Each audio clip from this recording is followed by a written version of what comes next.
Indiana Jones races against time to retrieve a legendary dial that can change the course of history. Accompanied by his goddaughter, he soon finds himself squaring off against a former Nazi who currently works for NASA.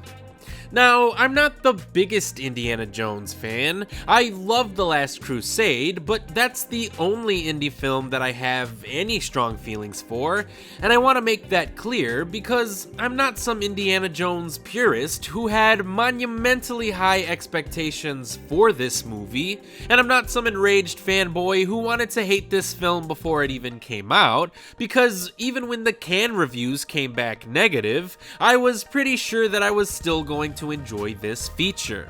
I don't mind a dumb but fun adventure film, but that is my biggest issue with The Dial of Destiny. It isn't fun at all. This is a depressing ass movie.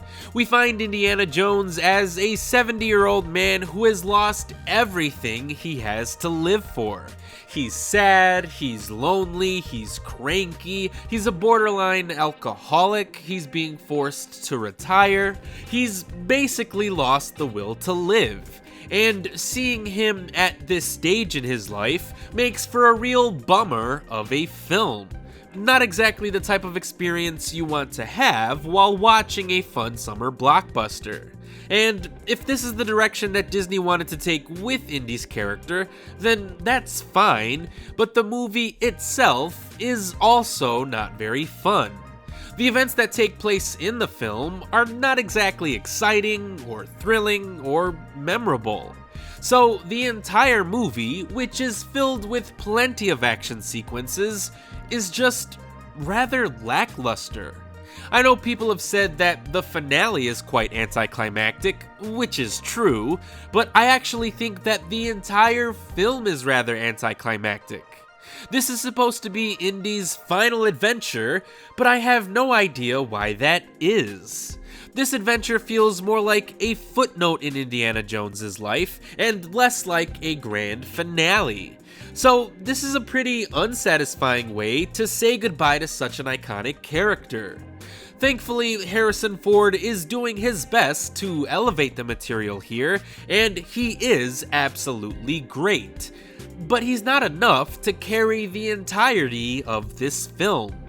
Mads Mikkelsen is also great as the main villain, but I don't think I've ever seen Mikkelsen turn in a bad performance. I know everybody is upset with Phoebe Waller-Bridge's character, but I actually didn't mind her presence here. Maybe because I think Indy has had far more annoying sidekicks over the years. But I was disappointed with everyone else in the cast. John Rhys-Davies is only here for nostalgic fan service. Antonio Banderas is here for no real reason. Boyd Holbrook doesn't make a lasting impression. Toby Jones is also in the cast, and Ethan Isidore, who plays a young character named Teddy, didn't need to be in this movie at all. No offense to his acting abilities, I just think that his character contributed nothing to the plot. Which again, isn't his fault, I just think that the story could have been better overall. And that's really frustrating to say because I really enjoy Mangold's work as a director.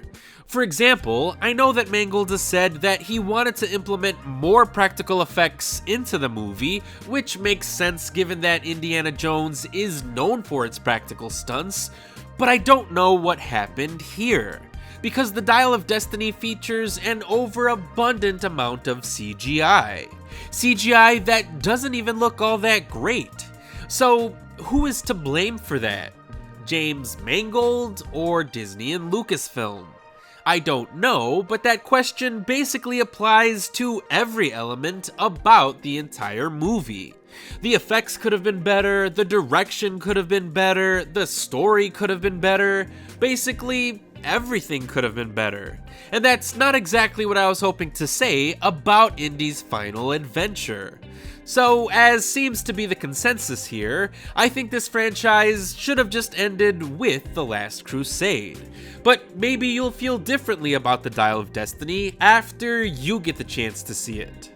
If you'd like to hear me talk about more movie-related topics, be sure to follow me on Instagram and TikTok, or you can subscribe to this YouTube channel to hear my thoughts on the latest releases.